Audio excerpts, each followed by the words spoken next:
Tout comme son père, le dieu Uranus, Cronos régnait en tyran sur le monde. Soutenu par les titans, il ne connaissait aucun rival. Mais en dépit de son pouvoir suprême, les titans vivaient dans le tourment de la malédiction invoquée par Uranus, qui avait dit que l'un des fils de Cronos serait responsable de sa chute. Cronos voulait tout faire pour éviter que cela ne se produise. Le souverain épousa la titanide Rhéa, une divinité aimée et vénérée de tous.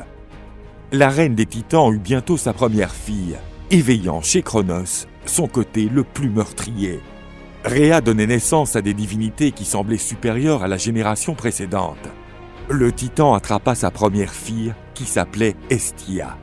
C'était l'une des divinités les plus aimantes qui n'avaient jamais existé. Mais dans les yeux de l'enfant, Cronos lut un terrible destin. Une pulsion hideuse poussa Titan à dévorer sa fille. Cronos prit les nouveau-nés des mains de leur mère, qui essaya désespérément d'empêcher le tyran de dévorer ses autres enfants. Elle supplia en vain, mais elle ne put adoucir le cœur endurci du titan.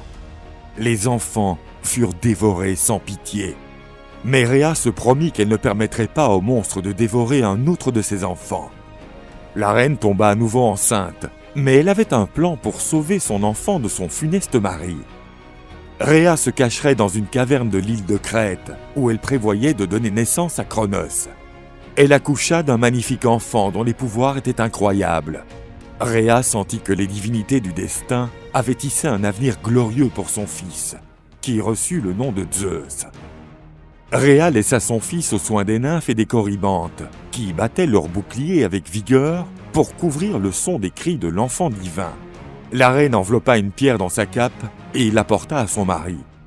Cronos l'attendait, prêt à dévorer un autre de ses enfants. Il reçut le faux enfant des mains de Rhéa. Cronos avala la pierre sans sourciller, alors que la reine pleurait sur le sol. Mais cette fois, il ne s'agissait pas de larmes de tristesse, mais d'émotion, grâce au sauvetage réussi de son fils. Sur l'île de Crète, Zeus était nourri grâce au lait de la chèvre Amalthée, le renforçant chaque jour. Zeus fut informé de tout ce qui se produisait dans le monde par un aigle, qui deviendrait ensuite son animal sacré.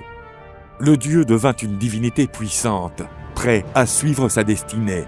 Une fois adulte, Zeus reçut la visite inattendue de Métis, une sage déesse qui lui fit un don décisif pour la suite de son parcours.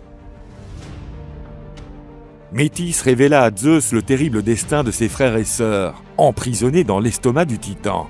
Grâce à la potion dont elle lui faisait cadeau, Zeus pourrait libérer les autres dieux. Zeus, déguisé, se rendit sur le mont Ortis, la forteresse des titans. C'est là qu'il offrit la potion à Cronos, lui assurant qu'il s'agissait d'un mets délicat. Cronos, se sentant invincible, ne pensait pas que quiconque pourrait lui tenir tête et comploter contre lui. Il accepta donc la potion. Le titan but tout le liquide qu'on lui avait offert, qui avait un goût singulier. Cronos commença très vite à se sentir nauséeux. Le puissant titan se mit à vomir tous ses enfants, Hestia, Héra, Déméter, Hadès et Poséidon. Ils étaient déjà adultes et désiraient se venger. Cronos vomit également la pierre qui l'avait trompé. Avec ses frères et ses sœurs à ses côtés, Zeus mena la révolte qui changerait le cours de l'univers.